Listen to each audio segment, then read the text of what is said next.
बंगाल का नवाब घोषित कर दिया था। अब आते हैं तीसरे गद्दार पर, जो रानी लक्ष्मीबाई की मौत का कारण बना। वो था बदरुद्दीन, यानी कि चांद मियां उर्फ आपके साईं बाबा का बाप बदरुद्दीन। एक अफगानी पिंडारी मुसलमान था।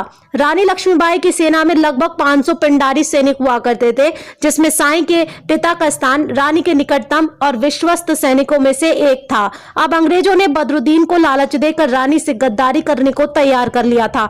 इसी के निशानदेही पर अंग्रेजों ने रानी को घेरा। रानी अपने इकलौते बेटे को पीठ पर बांधे भागती रही। अंग्रेज उनका पीछा करते रहे, रानी हाथ नहीं लगी। अब रानी का पीछा करने का जिम्मा 5 पिंडारियों को दिया गया था, जिसमें एक शिरडी वाले चांद मियां उर्फ साईं का पिता भी शामिल था। उसे रानी के छिपने के स्थानों का पता था। अंततः रानी को घेर लिया गया। रानी रणचंडी की तरह मां भारती की शान को न झुकने का प्रण लिए अपनी तलवार से कत्लेआम मचाती रही। अंग्रेज सेनापति हैरान था कि कैसे एक अकेली महिला उसके सैनिकों को काट रही है।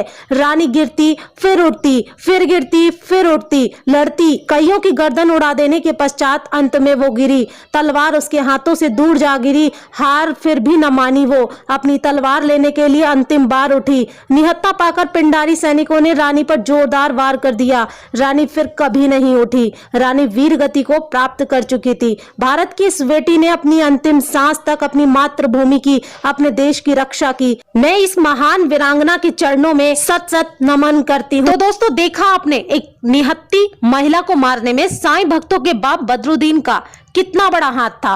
और ताज्जुब देखिए, तब साईं भी ठीक ठाक उम्र का व्यक्ति था, लेकिन उसने भारत को अपने चमत्कार से अंग्रेजों से कभी आजाद नहीं कराया। लेकिन उसके मरने के 30-40 साल बाद अचानक से बॉलीवुड के सलीम जावेद की जोड़ी ने इसे भगवान बनाकर अपनी फिल्मों में पेश करना शुरू कर दिया और सेक्युलर हिंदू इसे अपना भगवान मानने लगे, इसकी पूजा करने लगे, इसके व्रत रखने लगे।